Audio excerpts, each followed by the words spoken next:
So apparently Games Workshop is killing YouTubers. Maybe. I don't know. Let's talk about this.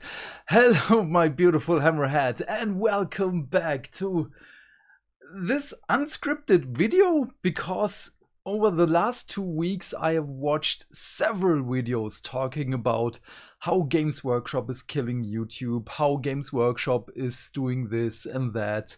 And so how Games Workshop impacts YouTube and how it does not affect YouTube. There are so many pros and cons.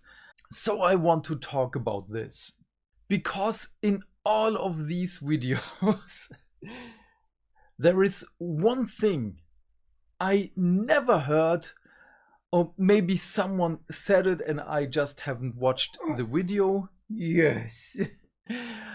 And because there are so many out there. So I want to talk about how Games Workshop needs competition. Because first of all, what is this Games Workshop is killing of YouTube? It is pretty simple. If you have Games Workshop in your title or in your thumbnail, if you have any outrageous title concerning Games Workshop, or you have to write Warhammer into your title and or have a Warhammer icon in your thumbnail, and so on and so on. And if you do not have these things, your video will go down. Well, yes and no. Because yes, you need those things in your thumbnail and you have to find a turn in which you are talking about Games Workshop and Warhammer, and then you can talk about something else. So I've seen this in my own videos. When I wanted to talk about Rivenstone, there is less and less interaction with these videos. When I want to talk about the Black Library even, there aren't as many people watching or commenting. Well, mainly it's Skywatcher Adept. Thank you for that, because we love Black Library. But yeah, I digress, sorry.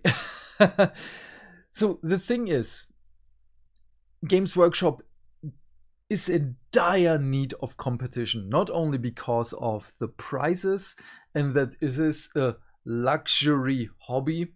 No, it is things like the description of it's the Warhammer hobby, which is totally not true. It is the miniature hobby. But they do not want you to know that there are other games. And it took me almost 20 years to find other miniature games. Well, I was aware of Infinity even 10 years ago, but it wasn't really interesting for me. And this was the only game back then I knew of outside of Warhammer. So my take for this is, we as a community, as the miniature hobby enthusiasts community, we should be the people who are steering the wheel of hobby. Because whenever we interact with YouTube thumbnails in which we talk about Games Workshop, Warhammer, etc., etc., we only give Games Workshop more power in this direction, because they have a semi-monopoly on the miniature hobby, and they are fully aware of that.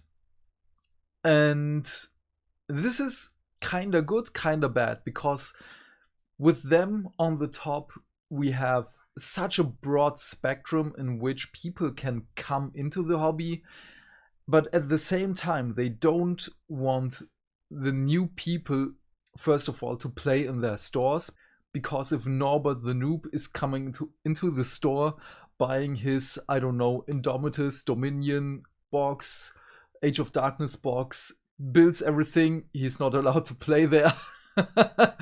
So it is our duty to tell them, hey, Have you seen game XYZ? I don't know. If you like Marvel, there is Marvel Crisis Protocol. If you like DC, there is the Batman game. If you like Mech Warrior from, I don't know, the 80s or 90s computer game, there is Battletech. And so much more. But we have to interact with these videos. And we have amazing YouTubers like Ash Barker from Guerrilla Miniature Games. And he plays so many things. But his best videos are Games Workshop Warhammer related. I know, it is hard to click on something which, first of all, you don't know, which maybe you do not have any interest in it. I know this is difficult. I find myself often in the situation in which I tell myself I want this game to become a little bit more popular. So over the last few days, I clicked on basically every Marvel Crisis Protocol game I found. And in the time I started to collect Star Wars Legion, I clicked on everything I found, even if it was a video about the rebels, and I don't like the rebels.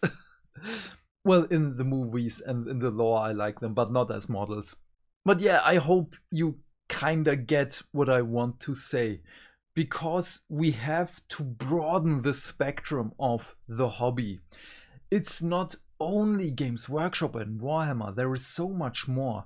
If, as for an example, we want people in the hobby to come to other games, and let me just use Marvel Crisis Protocol as an example because I have Doctor Strange here and I'm just excited to build him. So you can say, hey, have you seen the Marvel movies? I know you like them. Let's destroy Thanos. And you can just pick the Thanos model, some of the Avengers, and let your friend win. You control Thanos and he controls the Avengers, and just give him a good time and let's just beat up Thanos. It's not as easy like that, but it is, however, it is a simple way to spark the interest in something. You can do it with the Batman game. If your friend does not like Batman, let your friend play one of the villains and let Batman lose. I don't know. There are so many things. Just give your friend a good time. And maybe the spark of joy and interest in the new miniature game will rise. And with that, hopefully, new viewers for other content. Because have you seen how big the Dormammu model for Marvel Crisis Protocol is? It is insanely big. Dormammu is probably Nagash size, I don't know. And in a skirmish game in which you control not as many models as you might think, it's 3 to 5 models or maybe 6 models, and then you have one big Chungus semi-god. This is incredibly funny for me. Let's just say Games Workshop is not the big bad evil guy in this scenario. Because if it isn't them, it is someone else. Let's just say it's Asmodee with Star Wars Legion and Marvel Crisis Protocol. They have done weird stuff as well, but they did cover their mistakes with the mistakes of Games Workshop. As Games Workshop raised the prices last year, well, Asmodee did it as well, because they knew everyone is distracted with the Games Workshop price rise, so ours will not be as important. Of course, there were people who were annoyed and voiced their opinions on Reddit and on the internet, but did anyone else really invest time to cry about the price rise in Star Wars Legion? It wasn't as many people as with Games Workshop. And there are some incredible 3D printable models out there. And I just found one yesterday which made me want to buy a resin printer. And I don't even have space for a resin printer. I don't know where to put it, but I want one now. But I can't buy one. So I will just buy the model on Etsy and, well, someone will print it for me. But damn! So I will show you the model if you have arachnophobia or if you're not into horror models. Just look away in 3, 2, 1. This is the model. If you want to see more of it, just press pause. For everyone else, it's gone in 3, 2, 1. It's gone. Okay. But yeah, as I've said, this is totally unscripted. I just wanted to talk about this today. As I've said, this is not something I heard other YouTubers talk about. That Games Workshop is in need of competition.